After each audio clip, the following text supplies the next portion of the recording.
Welcome to Weekly Digest, where we highlight the work of ministers of government as they push the administration's development agenda. Picking up from where we left off last week.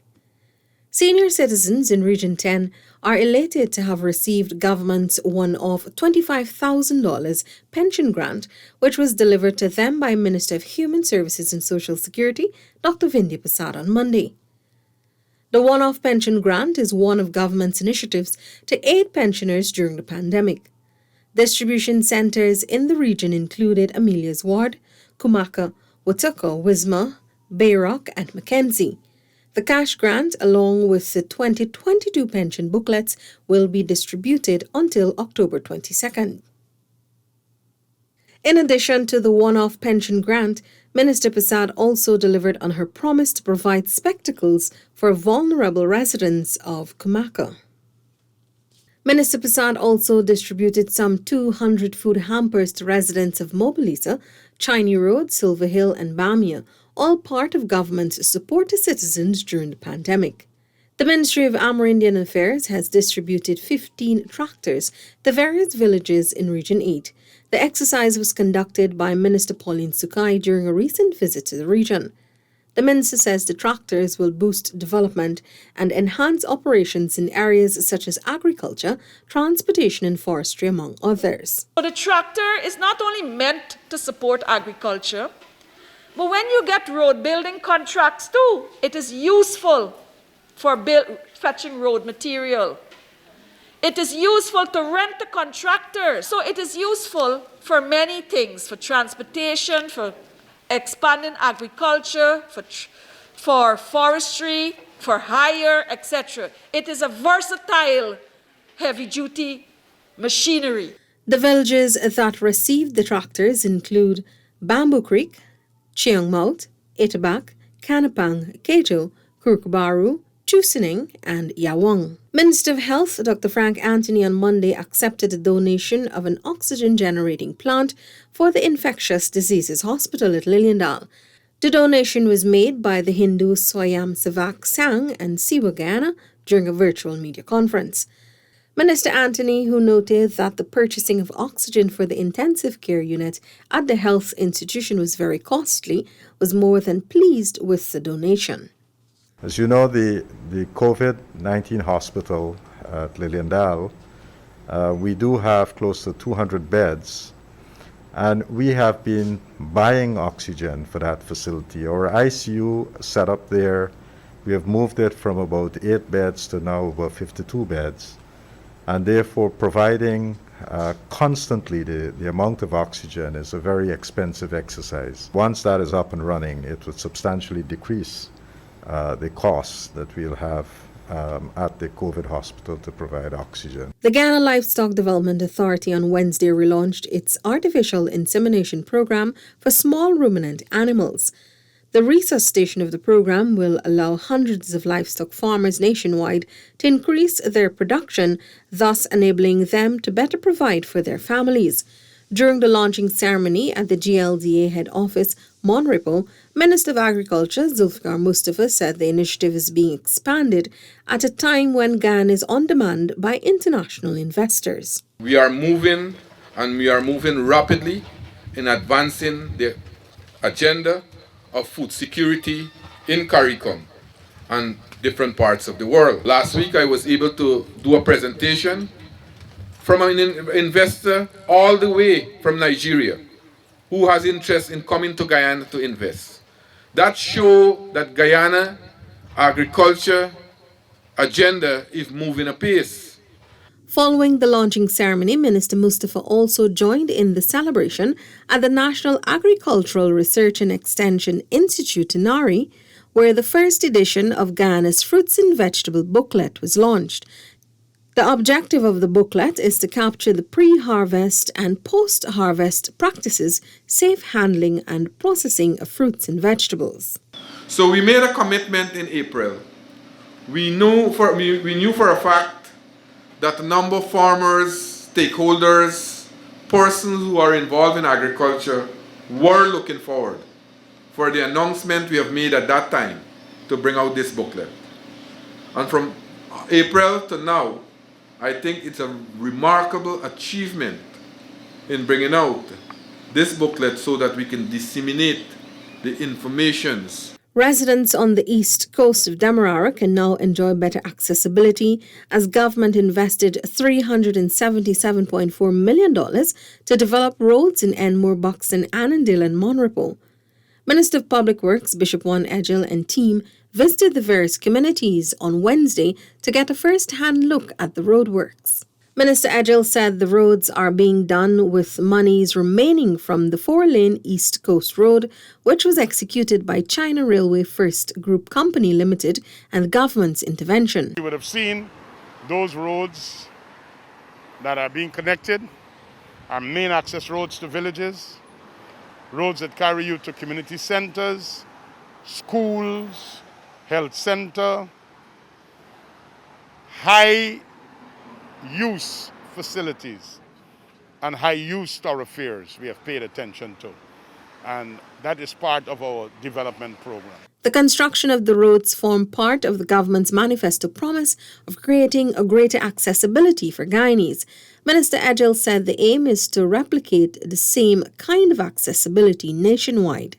We would like to duplicate that or replicate that in every village, in every way. So the assurances that I want to give the people of Guyana, as funding becomes available, development will move faster.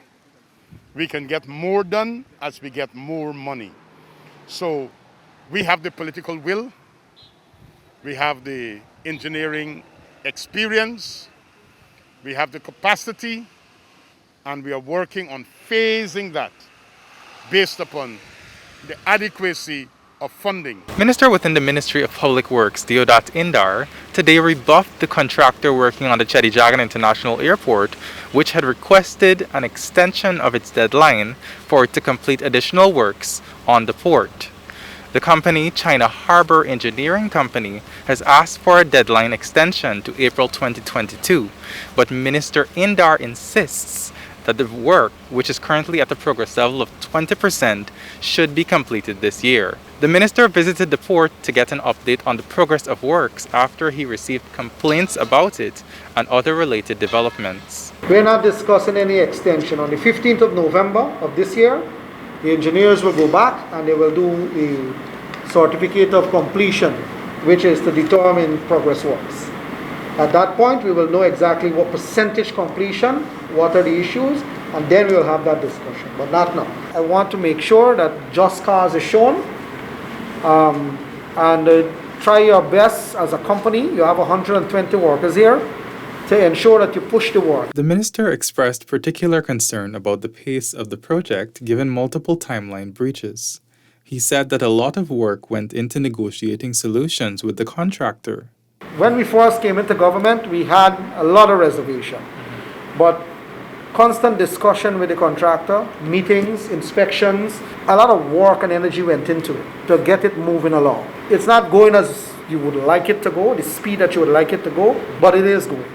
It is progressing. Guyanese are set to benefit from a beautified Vicendron Road before the end of the year, as the geometric improvement project is over 40% completed. Minister of Public Works Bishop Juan Edgell was on site overlooking the ongoing works on Wednesday. The $42.6 million project will improve access for pedestrians and will run from the roundabout to Lamaha Street. We are doing some improvement, and the intent, as you can see going on right now, phase 1, is that we're building from all the way up the roundabout right down to Bar Street. Currently, as it obtains, from Bar Street all the way to Lamaha Street, there's a pavement on one side that is an old pavement that has been there many, many years. We probably continue all the way down to Lamaha Street, but in this first phase, it's up to Bar Street. Minister Edgell says the project will enable recreational activities for all age groups since it showcases the lighter side of the developmental agenda the government is undertaking. What we will actually see happening is that you will have a full concrete walkway,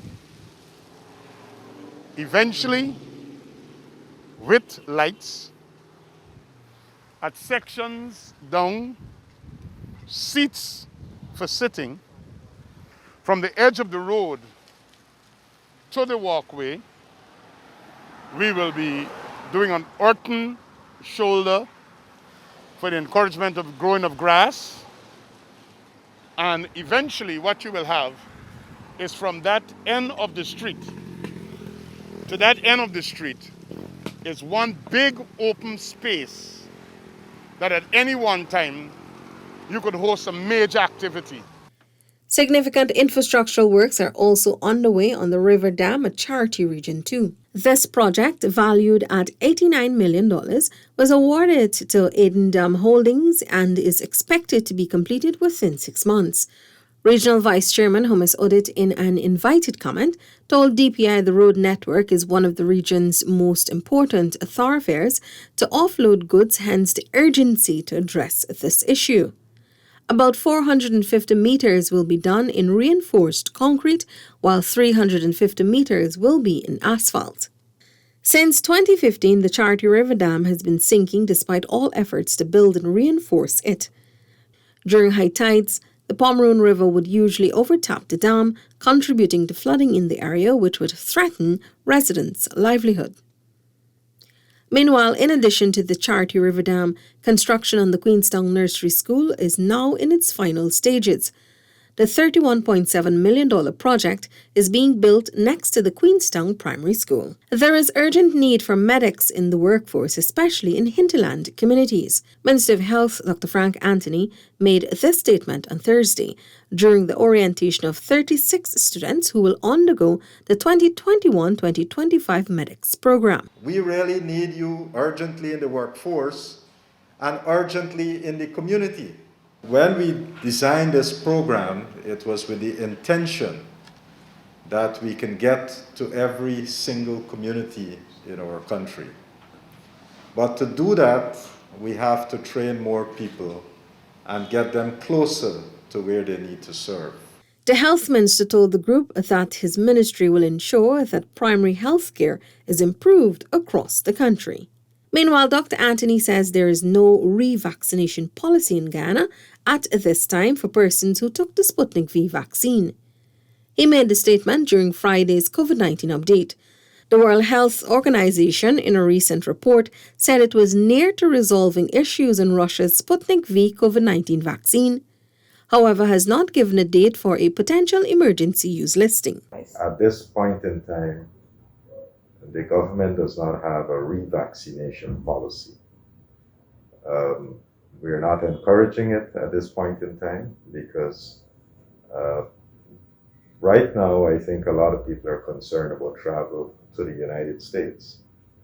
But the United States haven't set a date by when they would be accepting vaccines, or they haven't said anything as yet. Dr. Anthony noted that for those countries that are requiring vaccines right now, they have systems in place for travel. Nevertheless, countries that are requiring vaccines right now, doesn't matter which vaccine you get, you have to let them know up front, and they would allow you to come into the country. However, you would have to be in quarantine for some period of time. And once that time elapses, it's okay, you can then start moving around. And that quarantine usually happens at home. So wherever you're going, you quarantine at home, and that's quite permissible. Region 3's top performers for the National Grade 6 Assessment NGSA were commended on Friday for their exceptional performance at this year's exams. The 22 top performers all secured spots at the nation's top school, Queen's College. Minister of Education Priya Manikchan, who attended the appreciation ceremony, highlighted this year's challenges and the significant role of teachers and partners in guiding and supporting the children for the exams. We were able to not only write an exam, but make sure you do very well at the exams. And that is not only government, it is government. So let's face that, because the regional chairman spoke about it. It took the will and the desire and the investments to make it happen. but it was also your teachers and your parents. They supported you by sitting down with you, by making sure you got the books, by making sure they kept your company, by making sure they were firm when you didn't feel like doing your work. That is the kind of good parenting we saw throughout this period. In Region 3, 1,836 pupils wrote the NGSA exams. Over 100 students out of this figure secured spots at Queen's College, Bishop's High School, St. Rose's High, and St. Stanislaus High School. The Guyana Water Incorporated, GWI, is suing contractor LGS Barnes General Building Construction and Civil Engineering for failure to replace aged transmission lines in the Bel Air Park area. Minister of Housing and Water Colin Crowell on Friday revealed that the company got a $123 million contract in 2017 for 4 months to complete the works. However, they failed to abide by the contract's duration. GWI has therefore instituted legal proceedings to recover the overpayment of the $7 million and for the contractor to also hand over the additional materials that were procured. That is now engaging the court. Coming into office last year, the PPPC government made the decision not to wait to recover the monies from the company. Instead, a $91 million contract was signed for the transmission lines to be replaced, and the water company took part in starting the process of repairing the street. Another contract had to be awarded, and that was done to the sum of $28,628,000 for the road works to bring it up to a level that is called Crusher Run. Meanwhile, the Ministry of Works completed the road at a cost of $19.5 million. 37 families of Balyock Housing Scheme Region 5 are now landowners. This life-changing moment took place on Friday during a simple ceremony following a commitment made by a minister within the Ministry of Housing and Water, Susan Rodriguez, earlier this month. The minister told allottees her ministry has been working assiduously to address the housing demands, especially in Region 5. We understand how much this means to ordinary Guyanese to be able to own a piece of land and to be able to own their own home. I want to urge you to take up your lots as quickly as possible, to construct your home as early as possible, and to be able to create that security for yourself and for your family. We want you to be able to utilize it and to have the full benefits of having your own lot, of having your own home. The housing scheme was developed to relocate informal settlers from the Sea Defence Reserve nearby. However, this process was later shelved, which led the government's decision to restart this program at the cost of $20 million to reduce the backlog of land application in the region. Minister Rodriguez also announced government's plan for developing another section of vacant land within Balyock to create 300 more house lots.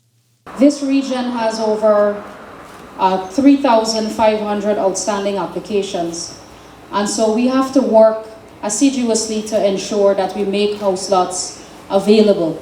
The minister also commissioned a $9.7 million water system to provide residents of Big Baibu with access to water for the first time. That's it for this edition of Weekly Digest. For these and other government-related information, do log on to our website, dpi.gov.gy, and our social media platforms as well. Goodbye.